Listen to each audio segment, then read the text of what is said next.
Welcome to another episode of the CS Breakdown. The CS Breakdown is a monthly conversation about the coverage of Latino and other advocacy-oriented issues in the English language press. This month's discussion is centered around the issues affecting the LGBTQ plus community and people of color. Our goal here at Communication Shop and Funda Medios is to foster an ongoing dialogue between media professionals and the communities they cover to elevate the issues that affect us all. Today, we have with us Alberto Mendoza. Alberto is the managing editor for the John S. Knight Journalism Fellowship at Stanford University. Born in Mexico and raised in Puerto Rico and California, Alberto has extensive experience in nonprofit management, mentorship, and entrepreneurship. Before his current role, Alberto was the executive director for the National Association of Hispanic Journalists. Alberto also founded honor41.org, an online national nonprofit that celebrates Latinx LGBTQ plus stories, individuals, and community. Alberto will lead the discussion today. Alberto, take it away. Hello there. Thank you so much, Fernanda. I'm really excited to be here. The panelists are, of course, amazing. And diving into a conversation about what is happening with the lack of visibility and storytelling of our community is something that I am very passionate about and excited to really work with our panelists. So let's get them on. Let's see. Let's get it on. All right. Okay. Let's see. First, let's start with Eva Rain. Eva, are you there?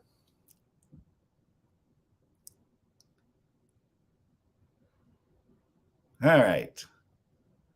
Well, what I'm going to do is I'm going to introduce all of the panelists briefly, and then everybody's going to actually talk a little bit more about their work, specifically because everybody plays a different role in everything that they're doing, and we want to make sure that we don't limit all their experience. So we have Eva Rain. Eva is a Brooklyn writer, trans actor, artist, and also an actress.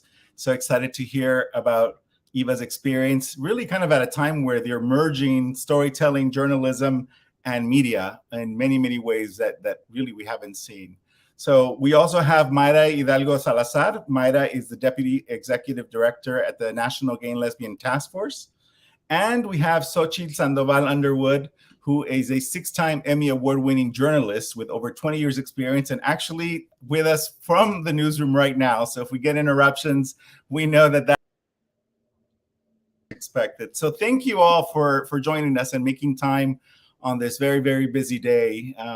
We are literally at war across all of our states, especially when it comes to LGBTQ rights and what's happening, especially just in Texas, Florida. So I want to kind of start with a little bit of how you're feeling as far as why our stories matter, especially in times like this. And Eva, let's go ahead and start with you if you can, and tell me what does that do to why our stories matter to you? Right now, our stories matter a great deal.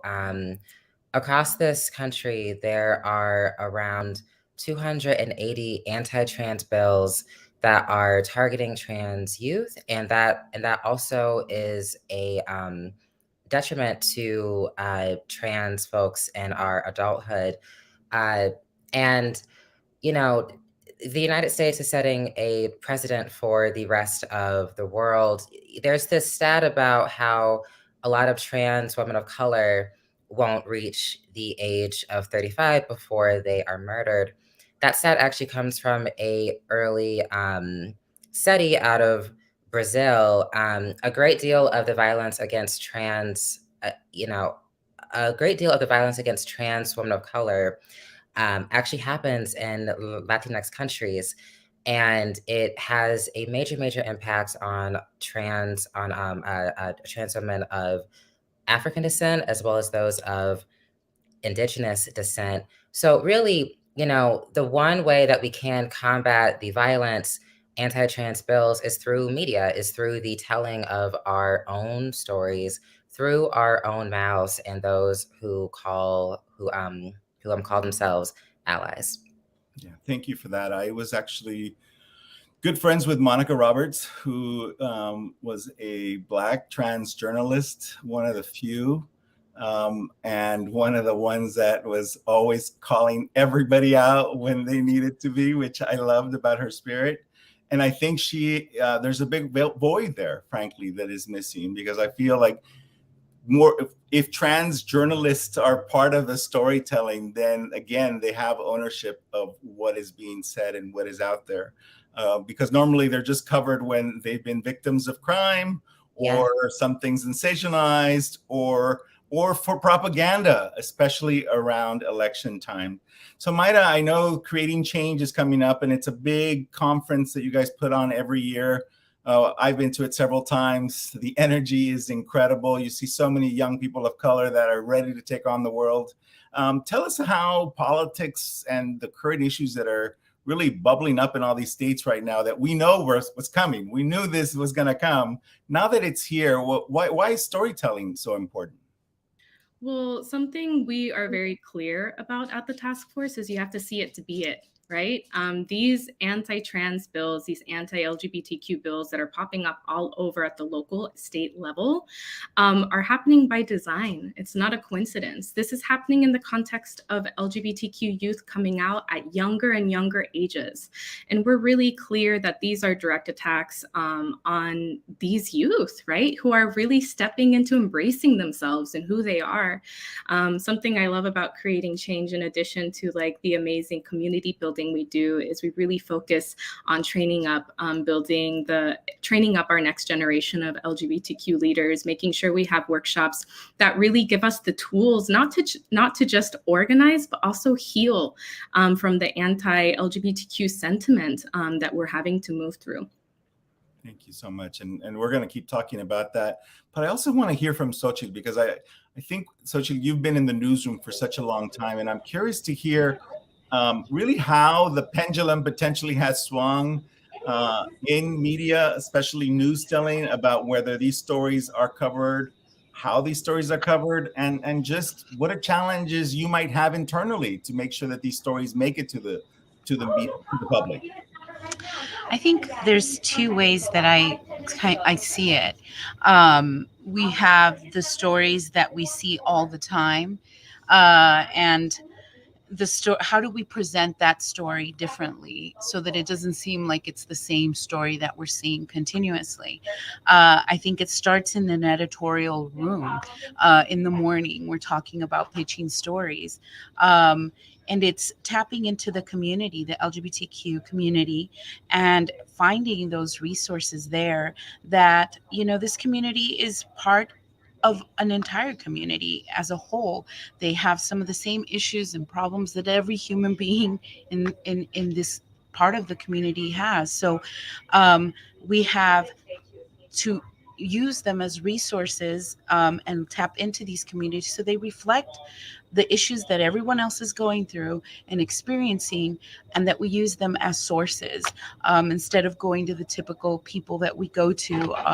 So, we are always looking for someone who can talk on camera. We're always looking for someone who's available to tell us their story. But I don't think we tap enough into the LGBTQ community to reflect even some of the issues that everyone else is going through. As far as telling the deeper story, the stories that are not being told, I think that it all comes down to the editorial pitch. I mean, I'm here in the morning, and when we hear these stories, they're pitching them like they sound pretty much the same. So I think it takes a lot of creativity, and it takes a lot of moving beyond beyond the pitch to really get those stories on air. There's a lot going on every day in news. It's how do we pick the story that's going to get to make it? And I think that we have to go beyond the story we've already seen. And there's so many of them. There's more to it than what we've seen. And I think we just are not pitching these stories in our newsrooms. Yeah, and I've worked with a lot of journalists over the years, and I know that a lot of times they start with a really great idea.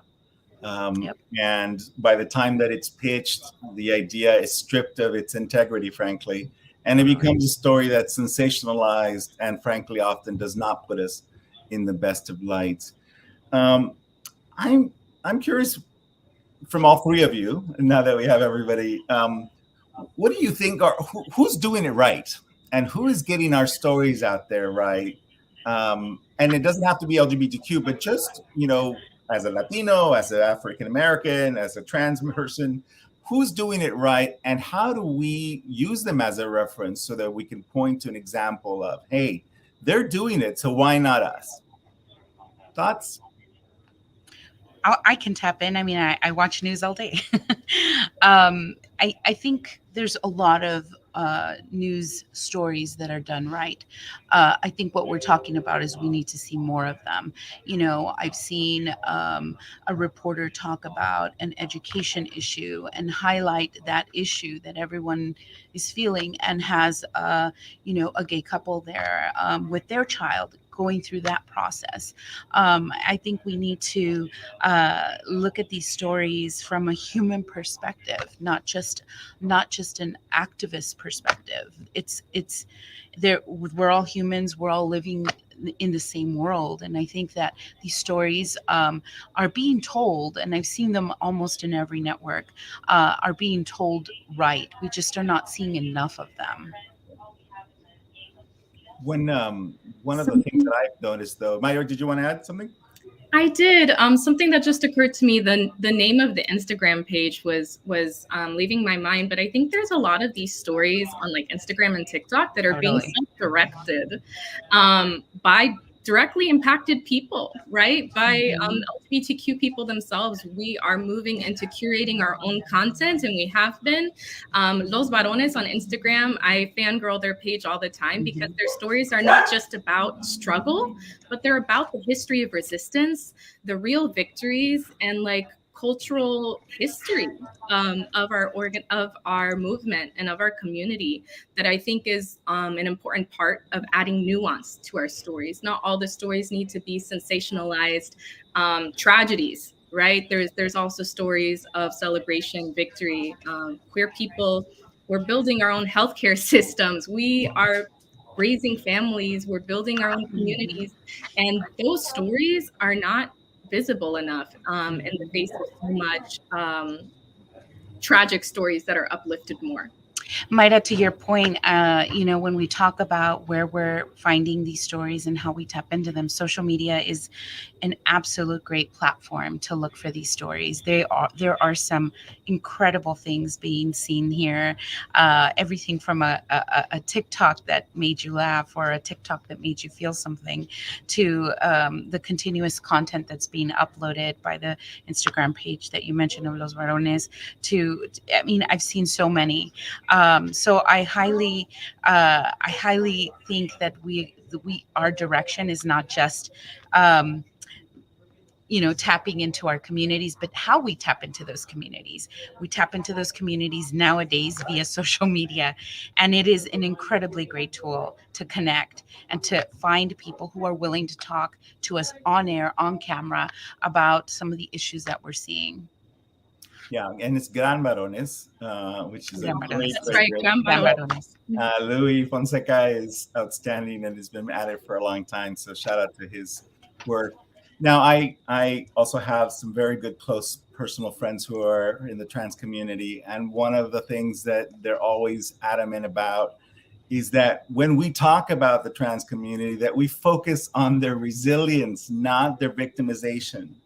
And to hear about the beauty of what it is to be trans. Eva, tell us a little bit about how you address that, and how, as an advocate and actress and author, you're really, as an artist, really pushing that.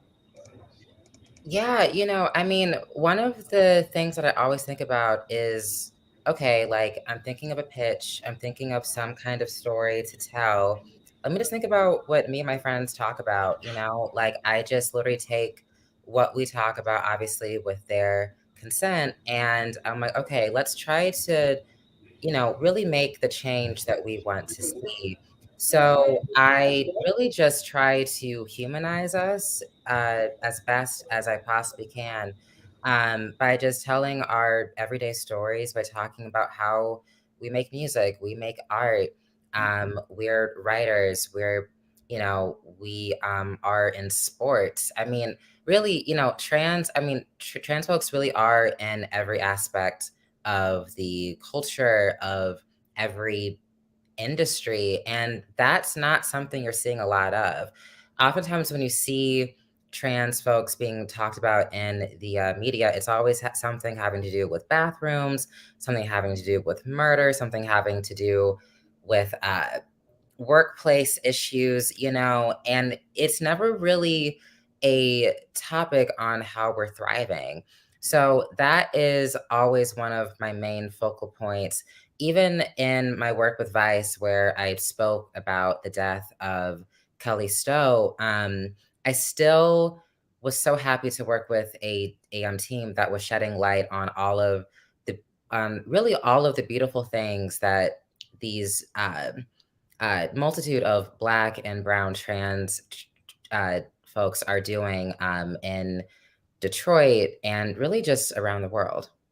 Yeah, and I think it also speaks to kind of that intersectionality Yes. that really makes a lot of us. We're not just siloed and we're not one. But before we jump into that, Eva, I want to hear if, in your opinion, the Black community is embracing the trans community enough. It's Black History Month.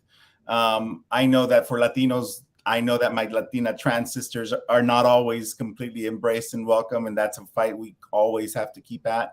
But what's been your experience?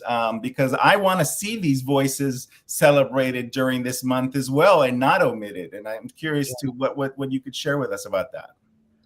I definitely think that the tide is turning. We have seen a lot of change over recent years. I am a very young person, so I can't speak to what people were going through in the 90s and earlier. But just speaking off of what I do know and what I have seen, things are definitely changing. Even in my own family, when I go back to Missouri, a lot of my family, like, they're happy to see me, and they're just happy that I'm happy. And that is something that I think everyone needs to take as a example on how to embrace trans folks. And also, it shouldn't take someone in your family being trans for you to suddenly be like, oh yeah, like, that's a person too. Really, you should just see someone's personhood and just value them off of the cuff, like, it shouldn't have to be this whole like process of trying to empathize with someone who might just be a little bit different than you, when really trans folks have always been there. Like, this is nothing new.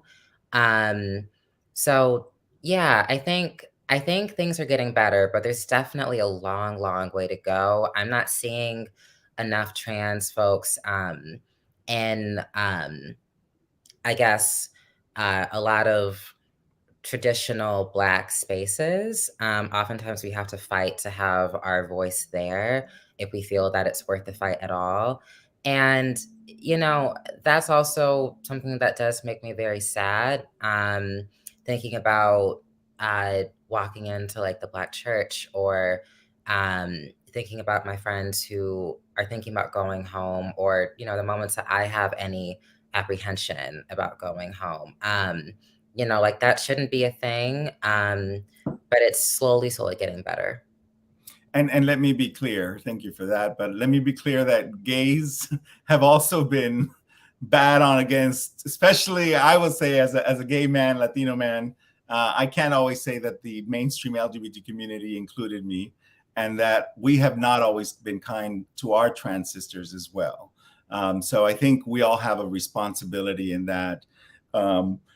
Now, for me, the show Pose has been very exciting to watch, because we are seeing front and center Latinx, Black, trans actors talking about a story that they lived. And while it's fictional, it's also very much centered on the true experience that seems to get whitewashed whenever the story is told.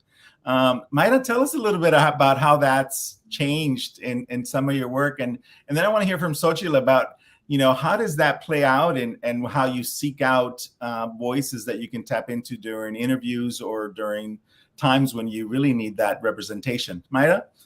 Sure. I mean, the power of cultural content that really embraces the wholeness of our experiences.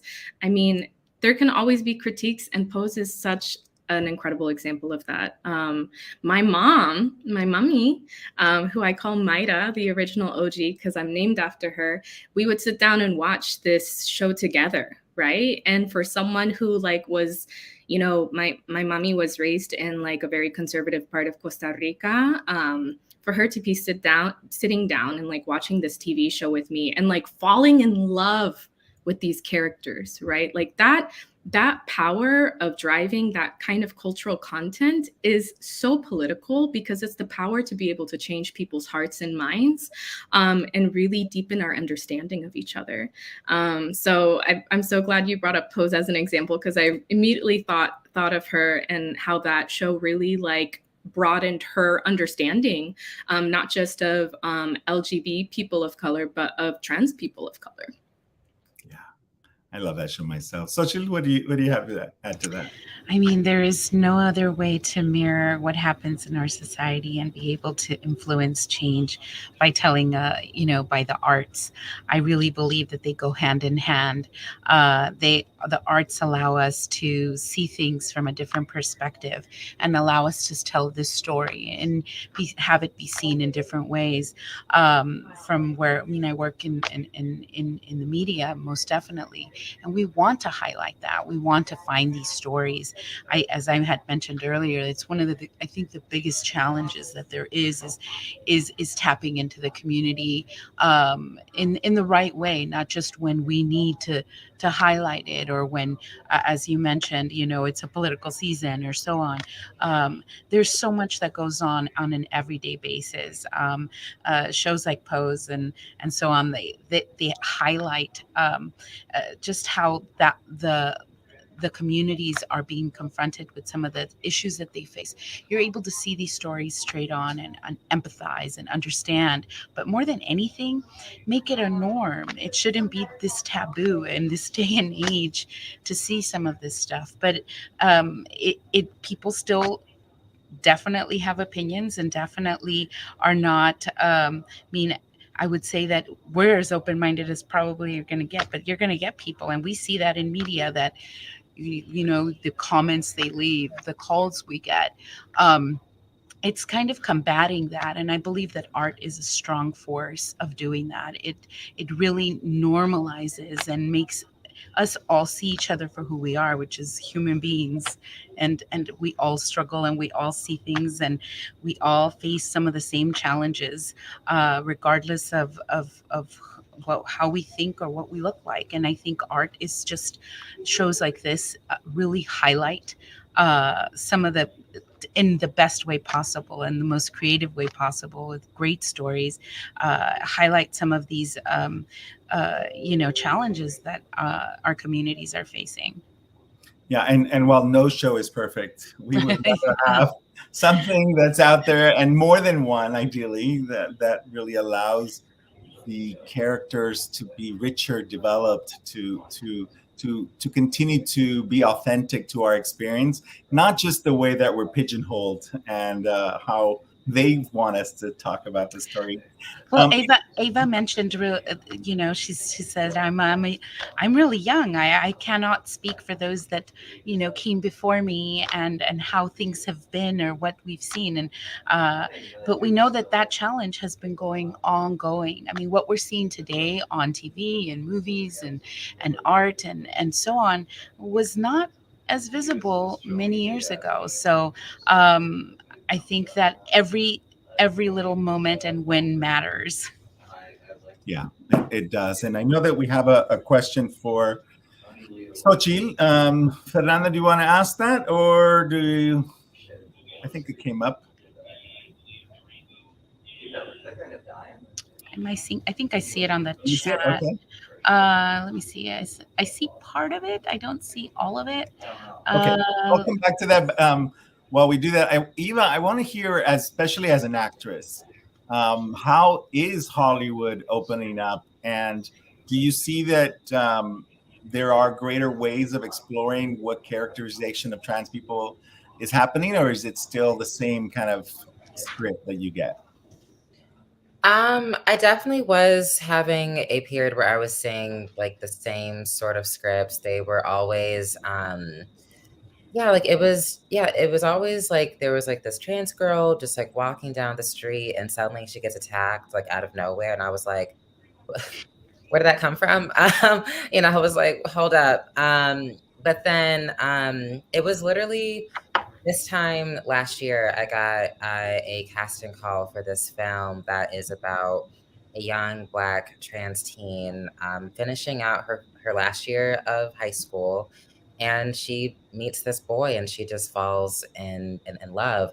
And it was really, it was really the first time that I saw a script that actually humanized the trans woman and also it also was a starring role. So I was like, okay, I kind of want that. And luckily I was able to film that this past summer. So yeah, thank you. So yeah, the title is Anything's Possible, and Billy Porter from Pose is the director. And yeah, I'm still kind of wrapping my mind around the whole thing. It was so amazing, and it really changed my it changed my idea of what is possible in Hollywood and really just the world. Um and it also was a very healing moment too, because I was like, oh wow, like, if I can star in this movie, then there really is no limit. Um yeah, Love so that, right? It's anything is possible, and you're talking about that possibility. Okay, so we have that question for Xochitl, and then I want to hear also kind of about why we only are featured during Gay Pride Month, and what are the other things that we can be featured in at different times of the year. So, how about you? We start with you, Xochitl. Can you hear me? Oh, yeah, I thought I might be muted still. Um, this is a great question. I mean, we're talking, is there a real concern when it comes to choosing stories that showcase minorities? And the key word here is what we mean by real concern? We want to make sure, I think, and I work in a pretty diverse newsroom, and I come from news where I was targeting Latinos. I worked for Spanish news for a long time, where my community was extremely targeted in terms of getting the message that was impacting them in their community in Spanish, just so that they can understand and know what was going on in their communities. Working in a diverse newsroom that targets the entire community. It does pose its challenges. I will not deny that. It definitely does. It's really comes down again to that pitch. Why is it concerned this community? How much of this community is impacted when we're talking about a story? I can pitch immigration stories, all kinds of angles. To the end of the day, I'm realistically aware that that is not what our newscast is going to be full of. It's not going to have all the immigration stories, but what we want to make sure is that our community's concerns are represented in this newscast, that we're getting all of our community, including the Hispanic community, the Latino community, the LGBTQ community, that these concerns that everyone might have are reflected in the stories that we cover. It's not perfect. Yeah, it's not. It is a challenge to definitely, to explain why is this important, why is this issue important for this sector of our community who makes up our audience, and explaining that and really getting to the root of why this story is important for us to do. So those conversations are had in editorial meetings. Those conversations are had, and sometimes we have to do a background, set it up. Why do I care? Why would anyone care about this? And give a little bit more information. And I think that I think we can all be better at understanding all the diverse communities that we live in, LGBTQ, communities of color. We all need to know more about each other so that we're able to, get those stories in and care about them. Wonderful. Thank you so much for that. How do we avoid getting exploited, Myra, during LGBTQ Pride Month? Because I know you're at this work daily, right? And you probably hear many more requests for interviews around June. So what are the other stories that are out there that can be told about our community throughout the year? Yeah, absolutely. There's no progressive issue in this country that does not touch the LGBTQ community. So let's start there. From housing to healthcare, to immigration reform, to build back better. Where were LGBTQ voices in those fights? We were present. We were organizing. I can tell you, at least from the immigrant rights perspective, the pioneers of that movement were queer and trans women. Right. So I think there is a fundamental disconnect around thinking about the intersectional experience, right, of queer people. We touched on this a little bit earlier. I think it's important to name that intersectionality. This was a concept coined by Kimberly Crenshaw, a Black feminist.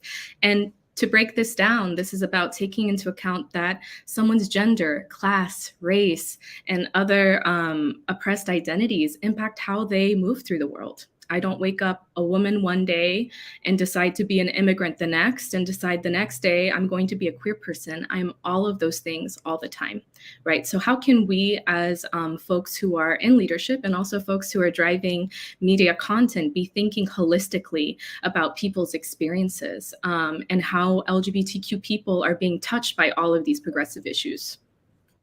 Yeah, and the bottom line is that also, well, not bottom line, but who is in charge also matters, right? Who at the top is going to greenlight that story or greenlight that script. Last year, David Artavia was managing editor of Out magazine. And something that I had never seen in Out was this story about what was happening to the LGBT community in Venezuela, and talking about, the lack of medications for people living with AIDS, the impact on trans people. I mean, it was so in depth and so beautiful, in a very sad way. But I was just so proud to see that kind of story a part of Out magazine. And again, I think it took a Latino to be a part of gay Latino to be a part of greenlighting something that really doesn't normally make the forefront. And while we have allies that are in leadership, how do we get more of us in those positions of power? I know Eva mentioned Billy Porter, and I think that the attention and the work that he's done through Post, he's been working for a long time. It seems like now he's finally able to kind of greenlight his own projects. So what about with news? How can we get our allyship to also look at us as, those who need to be in those positions of power and greenlighting projects? And I want actually all of us to talk and weigh in a little bit on that. So we'll start with Xochitl, then Eva, and then Myra. Well, I can tell you that, and we are seeing, I think, and from what I see, a shift in where media is going. It's changed a little bit.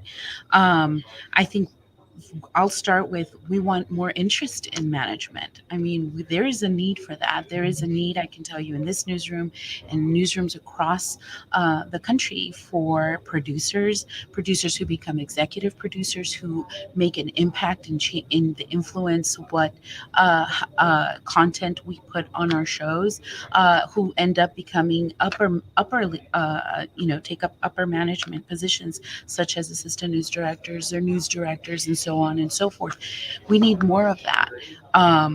There is we have a shortage where we can't find people interested enough to go into these careers. So I think that, from my perspective, it's how I see it. I'm ready to nurture and cultivate and get going. I just need you to come and knock on my door. Wonderful. I will tell you, though, that when working with journalists young journalists who wanted to go into the industry because they wanted to tell stories about their communities in a way that were not being told. When they got to the newsroom, they weren't able to tell those stories. And I think the definition of community was different from the other side of the news versus the actual journalist. And so you get disillusioned and you leave the industry. So that is definitely a challenge. Eva, what about with your work? And we talked about Billy Porter kind of opening doors. If you had a magic wand and you can greenlight projects, what would those look like? Wow. Okay. That's a really big question. Honestly, I can think of numerous people here in Brooklyn, in like Cali, in Missouri, Chicago, Miami. I can think of a lot of people who definitely have a lot of stories that they want to tell. They just don't always have the resources to do it. I think one thing that often happens is, yeah, people try to present their stories, and after getting a couple of no's, they tend to give up because hey, like it's like hard to be so vulnerable and then to have the door slammed in your face. So, I would really want to I think really social media is probably the best way to find new, fresh voices, because you will find people in other cities that you never thought of before, who are ready to do it. I was in the middle of Missouri, and then suddenly I got this job at them here in New York, and that was a huge change for me. Really just thinking about what was feasible versus what's now possible, it was just the biggest shift. So, I really would want everyone else to also have those moments where they can really get out, like get outside of their own neighborhood and really tell their story to an audience that's ready to hear it, because the audience is there. It's just hard to always have those two ends meet. Great, thank you. And Mayra, you see this really across the country. The task force work has always been so important to our community. Creating change is a very important community for young queer voices of color. Actually, just all voices of color, I think, that come together. What are you seeing as far as areas that have really come a long way for storytelling, and what are some areas that still need more of our voices? So I think there's definitely a lot of opportunities in Spanish language media around how we cover LGBTQ issues and stories. There is so much we can be doing to be leveraging, canales like Univision and Telemundo could be doing so much to deepen the education across generations. Right? I am a believer that we need organizers everywhere.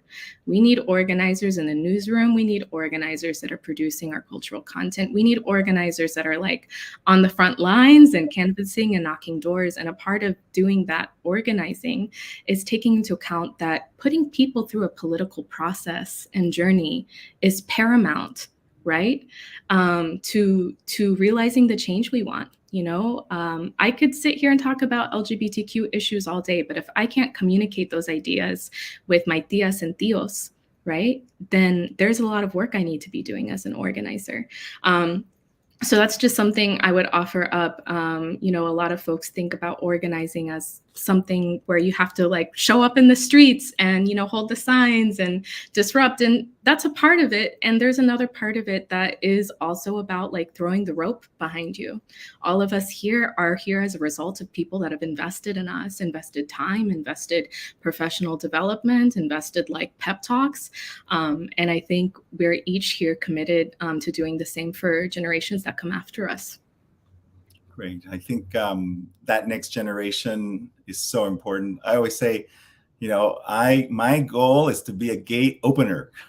Whatever I can do, I get there to open doors so that more people can follow me. And as we mentioned, my work with Honor 41 really came because It Gets Better campaign years back just didn't have voices of color and didn't have a lot of Latinos and didn't have them in Spanish. And while that's changed and that's grown, back then I was like, well, when does it get better? Because I remember it took a while. So seeing a video from a celebrity just wasn't going to make it easier for me. And I started Honor 41 with that premise that we're just not included. And so how do we reclaim the narrative that our families are talking about us behind our backs because of the shame that we don't talk and are open about being gay? I can tell you who's talking about me being gay. And that changes the perception. So if I don't talk about myself in a way that is confident and very present, then others will. And we need to make sure that we just don't wait for our stories to be told and take ownership of that. Now, I think, again, we're back to politics and election cycles and times where we are used as fear tactics, and we are also victimized just by the way that they talk about, even especially youth right now in Texas, what's happening in Florida in schoolrooms. How do you cover that, Xochitl, as a newsroom? And then I want to hear from Eva and Myra also. How do you talk about that as an advocacy point? Because I think media doesn't always just go to advocacy. They almost kind of shy away from the advocates because they know they're going to push for that and they want to keep things fair. But come on, it's affecting lives. So how do we balance that out, Xochitl? It's always a challenge. Balance is our number one, it's our ethical duty as journalists to do, to provide those two perspectives and to provide a balanced view so that our audience can make decisions and choices and take positions on certain things. So yeah, I do think that there's challenges there in getting all of the communities that need representation to speak and to voice their opinions on things. And I'm the first to say that sometimes we struggle to get a Republican perspective during elections because they don't speak. Many times they don't want to put out a statement or they don't want to have a reaction, and we see it on the other end too. Sometimes people don't want to go on camera to talk about things. So I think that's one of the challenges that we face during political season is making sure that we provide a most balanced coverage that we possibly can, and we do run into challenges in trying to get both sides when we're covering certain issues. Oh, that's a tough one because I feel like there is no one side when the other side is about erasing my existence, killing me, or completely just not treating me as a human being. So I understand the value of. I think in journalism we have to. That's the whole premise, right? That we provide both points of views. We know our audience may not like all of them. We know that, and unfortunately, they're not going to. However, continued coverage and continued work in trying to really highlight these issues and reflected with communities actually voicing out their concerns and talking about the things that they're living and seeing and putting them on the air. We do our best to go the other side and say, hey, would you like to comment on this? If they don't, they don't. But the story is still there, and we do cover these stories. I understand, Alberto, that, I come from this is my job, right? To have as much as a neutrality regardless of where I stand, and make sure that we're getting these voices on the air. But we do face those challenges when we're trying to cover something like a political campaign, where we're going to have one on one side and one on the other, and how do we get both sides to dialogue? And sometimes that's really a challenge, I will say, especially during political season, especially in the last couple of elections. Yeah, well, I think that is definitely a challenge when media does not always feel like it's has our best interest. But I understand that effort to make really provide a balanced story. And I now get to work at jskstanford.edu, which is a journalism fellowship that looks at what are the systemic ways we can tackle problems in journalism. We do an annual fellowship. We bring 20 of the brightest minds across the world and look at how to tackle some of these projects. So we're happy to share that link. It's an annual process. But I'm curious in shifting a little bit, because with a lot of visibility also can come a lot of backlash. And we can be attacked by cowards who use a fake name or a fake profile to say the most heinous and horrendous things to us, including life threats. How Myra and Eva, how do you balance that out? Because again, putting yourselves out there means that you're also putting yourself out there to the world in a way that isn't always kind. Of course. I mean, and my mommy is always like the number one worrier around this because of how out there I am. And this is, yes, there's always risks about us being so visible, about people being able to like Google my name and like get all of this information about me. And at the end of the day, I'm clear that every time I share my story, I'm part of a movement of people, and I'm building a movement of people behind me, in addition to maybe triggering people who are opposed to who I am. Now, around the faith point, this is a really common argument, right? It's an age-old argument around that is used as a weapon against LGBTQ people. The task force, we have a faith institute that's part of our Creating Change conference and is part of our organization, where we actually have LGBTQ people who are people of faith. Right. So that's the other side to the story that we need to make sure is balanced whenever we're uplifting anti-LGBTQ people who claim to be religious. There's also queer people who are religious, who are even clergy people. And I think that's an important nuance we need to add. Very good. Thank you. Eva, how do you handle some of that online hate? And as we're wrapping down, we're also going to go back to another question with newsrooms that's come in about how Telemundo and Univision could play a bigger role in some of this. So, but Eva, we'll start with you. How do you handle kind of the haters, basically? The block button is my best friend, I honestly just don't really have time for it. Because also, I mean, if you feel that the only way that you can speak to me is through some fake account, I honestly don't need to spend any time worrying about you, because you probably have a lot of things that you're trying to work out, and that's just not really my issue. And if there is anyone who says anything to me on the street, I definitely will weigh my options on whether or not it's safe to respond. If I am with my friends, oftentimes they'll jump in before I say anything, So really just making sure that I have really good people behind me, and making sure that I have my own precautions set in place. Because I mean, when I was first starting to become more like visible through work I was doing with GLAAD and through like writing that I was doing, I definitely did get some trolls. But luckily there were some older trans women who saw that, reached out and said, okay, girl, this is how you handle that.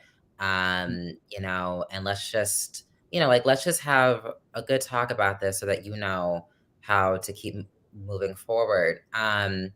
So I mean, people are always going to say something. But honestly, anything anyone has to say about me now, it's nothing I haven't heard prior. So, I just brush it off. Yeah. Wow. Yeah. Thank you for that. And a shout out to Monica Trasandes, who's worked with GLAAD for many years and has been working with newsrooms, especially Telemundo, Univision, and those in Spanish language markets, to ensure that they are educated and the staff is aware of really how to pitch, how to actually feature our community. So I'm curious, Xochitl, just even an extension on the question on how do you handle haters, because you're in a setting where it's about the news, and I'm curious how you handle the haters when there are topics that are sensitive.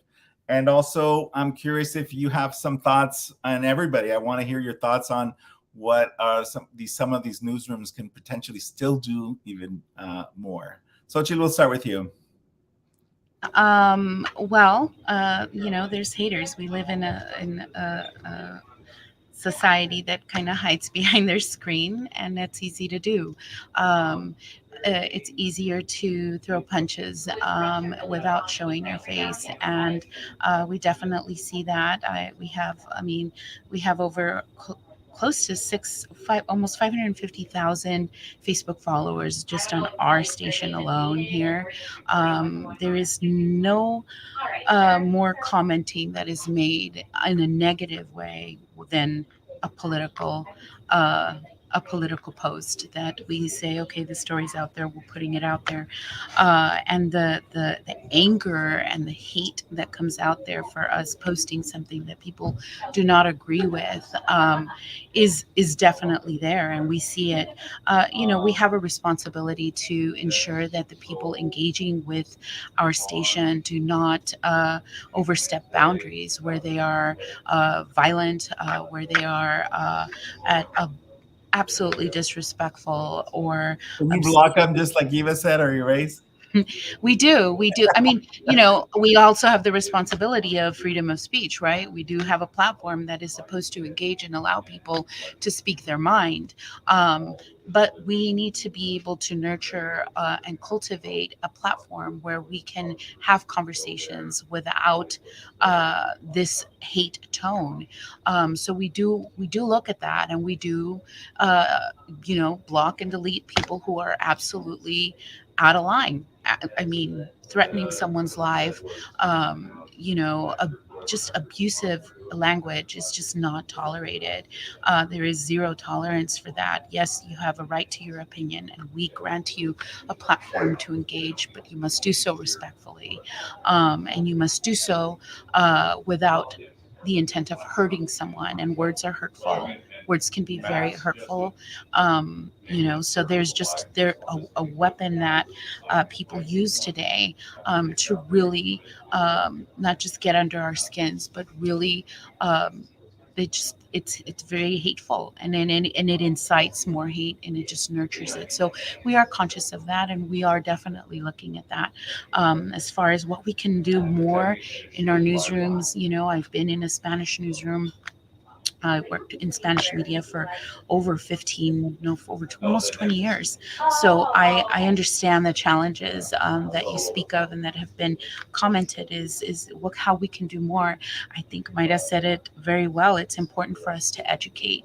It's important for us to set a foundation for coming generations. And much of the Spanish media is about educating not just in the political process, educating not just in the educational system. It's educating in every way, where you don't see that so much in English media as to the basics of how to do something. I think it's important in Spanish to do that and have those open dialogues, town halls that you can, have people participate, of forums where people can go, continue to, promote ways where the community can engage and learn about all of our communities, including the LGBTQ community. I can tell you that I have, a mother who, just like Maida's mom, is learning in the process. And there's so many questions, but they're eager to learn. They come from a completely different generation, but they want to learn and they want to know. They just need to hear it in their language so that they understand it better. Yeah, that's a really good point. And I have one of those as well. And I'm a mama's boy. And sometimes the stuff that I'm posting, my mom goes, "Ay, ¿qué va a decir la familia?" And I'm like, well, they have to know what is happening, and this is how it affects us. And again, I want that to come out of my mouth, because if they don't see us, then we are invisible. And so if we don't speak up, then they don't get to hear how some of these things really affect us. And from my experience working with NHJ, the networks and leaders at Telemundo and Univision, we're very focused on inclusion and telling our stories. But at the same time, when other news happens, those are the things that kind of get kicked to the side and then only bring it back during Gay Pride. So I would like to see us be able to push on that a little bit more. I would love to see 2 national crews cover creating change for the entire week so that they could see what is happening and how these leaders are being empowered, how they're training, how they're learning from one another, and how they're inspired. I mean, to me, like, that's a great story that shouldn't just be done by the local station of the local city that is covered. So we're wrapping down, and I'm curious to get some last words from each of you about just if you can highlight maybe 3 things that you want people to know, or that you can give people 3 action items of something that they can personally do to either tell more stories, can push media to tell more stories, and or even, potentially serve themselves up as resources for media. We'll start with Myra, and then Eva, and then we'll close with our news person. So I'll just start with doing more research on the impact of the LGBTQ vote. I think is a really important step to cover our political issues. We've already seen data and numbers on the impact that the LGBTQ vote can have whenever we have races that are in the margins. So I just think that's just super important data that any journalist that is covering political work or elections needs to be taking into account. I think the other piece of data that I would assign to any media content creator or journalist is to look at the disproportionate impact of discrimination on LGBTQ people of color. Those of us who lived that experience didn't need to see the study released to know it to be true. And this is another tool to add to your toolbox to really draw more nuanced coverage of our lived experiences. And finally, this is my plug for the Task Force Action Fund's Queer the Vote program. We're really committed to mobilizing LGBTQ people in Florida and Texas to vote. So if you are a young person turning 18, if you're a young person that's not even close to 18 yet, please visit our website, please sign up. We need you in these fights, and we're so excited to be in conversation with you and shake things up this year. Wonderful, thank you. Good call to action. All right, Eva, what do you think? What are some of your suggestions for calls to action? Well, yeah, I mean, first of all, definitely do some research. There are so many organizations, brands out there that can really give you the rundown on everything that you need to know, even things that you weren't totally aware of when it comes to trans lives. So, following accounts like Vice News, like them, like the Black Trans Femmes in the arts, the Okra Project. There are so many, organizations started by Black trans women that really can help educate you. Something else I think people should do is think about, when it comes to your everyday interactions, when you see when you see a trans person and on the street, whether you're totally aware of them being trans or not, how are you reacting? Are you having a negative reaction or a positive one? When you meet a trans person, whether that's in the workplace, at a party, at some event, are you being friendly to them? Are you actually trying to make the world a better place for trans people? I mean, that really does start at the personal level. So, thinking about how you've interacted with trans folks in the past versus now, now is really the time to do that work. And third, talk with your friends and your family. It shouldn't just be people on panels like this or in interviews in the media in Hollywood who are doing this work. Everyone does have a part to play. And, nothing is going to happen if everyone stays silent. Thank you very much. Very strong points. All right, Xochitl, what are some action items that we can help you with as we wrap down? You said you need our help. How can we help you? Well, knock on the door. We need producers. We definitely need people.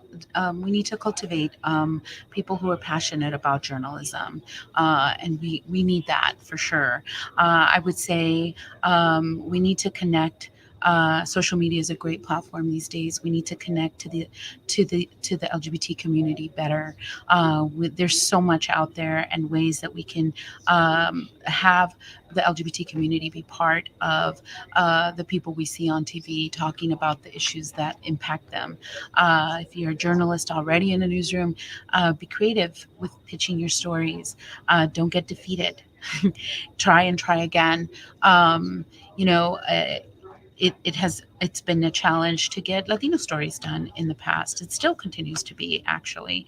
Um, but I think it does come down to the pitch, and it does come down to knowing truly that community and saying, hey, I have someone who wants to speak about this issue. This is how it impacts them. Really know what you're pitching when you're pitching.